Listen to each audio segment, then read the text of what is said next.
武术既然能够被称为术，那就必然存在诀窍和奥秘。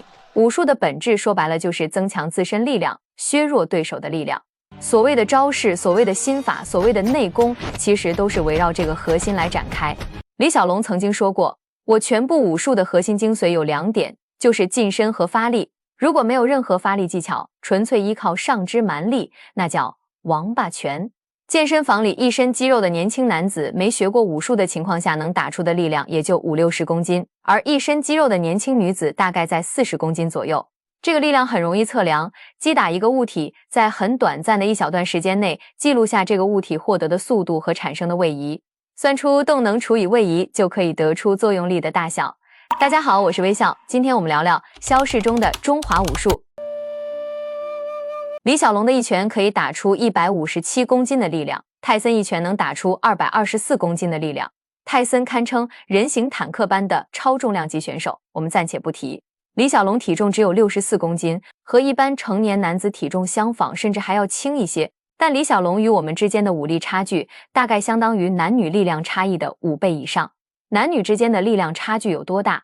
有异性朋友的人都能感受到，李小龙对战壮年男子，比壮年男子打小孩还要轻松。一拳 KO 是很简单的事情，而武术的最大极限可以让一个人类打出1吨的力，大约是1000公斤。为什么有人可以打出这么强的攻击力呢？核心原因在于发力技巧，也就是所谓的内功心法和招式。如果单纯依赖胳膊的力量，哪怕是李小龙，也只能打出王八拳，杀伤力极弱。最后2个人贴在一起，在地上滚来滚去的互殴。但李小龙凭借咏春拳的寸劲，能够对普通男性实现一击 KO。咏春寸劲的内功秘籍我没找到，但我找到了8极拳的。中国的8极拳在典籍中明确记载了发力技巧，8极发劲，讲究崩、撼、突。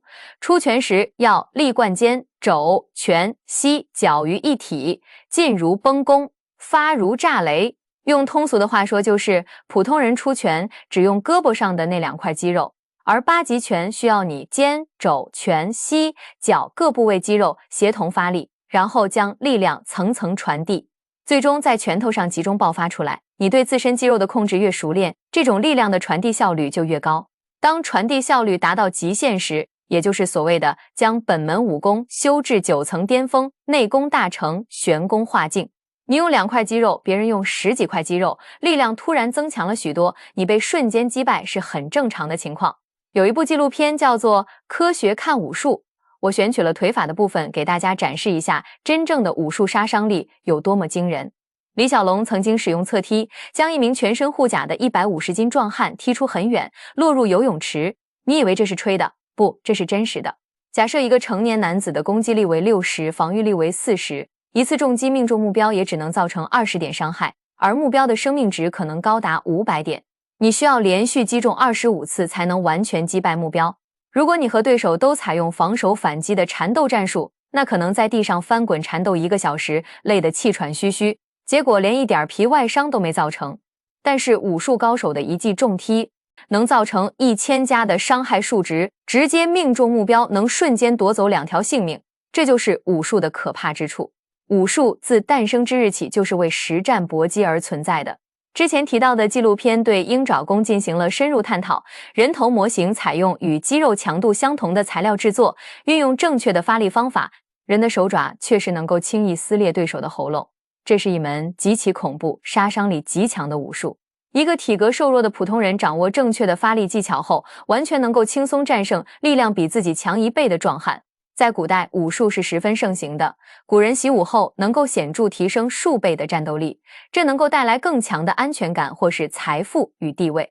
直到抗日战争时期，中国依然有许多武术高手，八路军就曾招募到一位，他名叫吕俊生，被称为华北第一猛士，军中吕布。1937年，身高接近2米的吕俊生加入了八路军，天生具有无比巨大的力气。在清理战场的时候，吕俊生独自一人就能搬动需要2-3名战士才能搬运的武器，而且吕俊生还学习过武术，这让吕俊生的近身搏斗本领十分出众。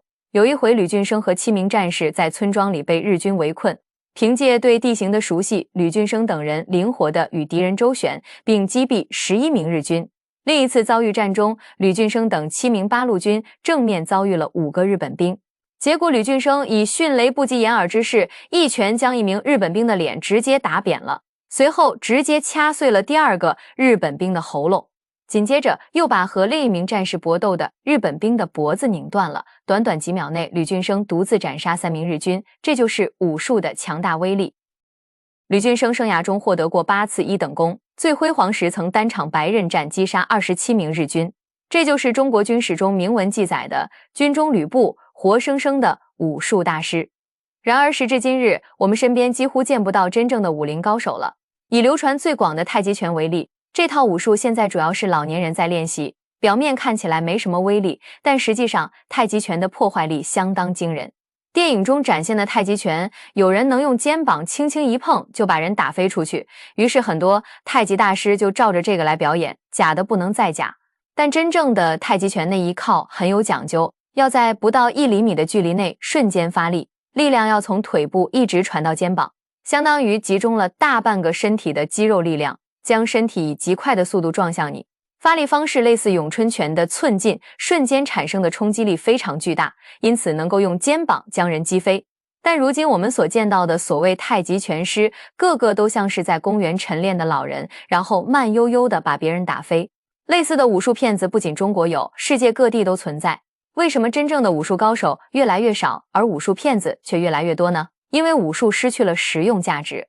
在古时候，武术具有重要作用，社会对武术有需求，所以习武之人从未断绝，不断涌现出武林高手。但火枪普及后，情况完全改变。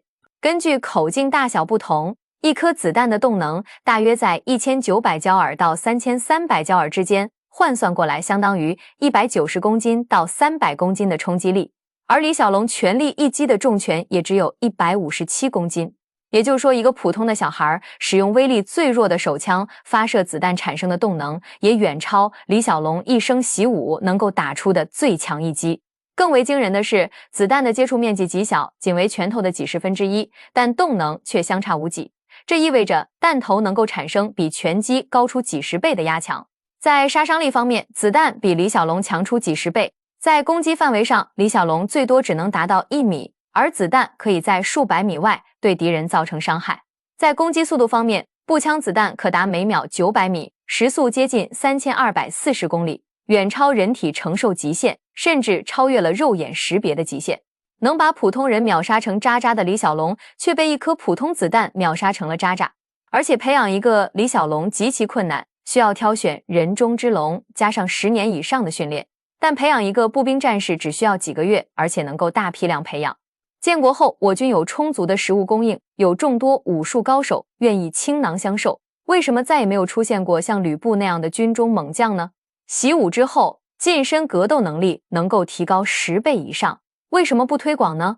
因为那时候我军已经不缺子弹了，有充足的弹药供应，就算是吕俊生也不愿意和敌人近身搏斗啊，直接开枪扫射，多省事儿。在和平年代，武术更是没有用武之地。如果只是为了强身健体，那还不如去健身房。时间一长，真正习武的人就逐渐消失了，只剩下一些连100公斤力量都打不出来的江湖骗子到处招摇撞骗。但中华武术确实曾经真实存在过，只是时代不再需要它了，仅此而已。从国家层面来看，武术的衰落标志着中国真正迈入了现代化工业时代，再也不必为了节省几颗子弹而让士兵苦练格斗术了。对普通百姓来说，武术的没落意味着中国人民的安全感十分充足，大家都相信警察能够保障自身安全，再也不需要习武来防身了。侠以武犯禁这种事情，也就只是在小说里才能看到了。中华武术确实是国粹，确实很厉害，杀伤力确实惊人，也有过辉煌历史，但时代确实不需要了，淘汰就淘汰吧。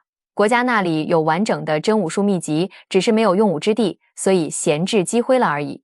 而那些所谓的武术大师也别出来招摇撞骗了，真武术我们都不学，何况你那种假武术呢？最后，微笑希望得到你的订阅，让我们一起见证祖国的辉煌成就和美好未来。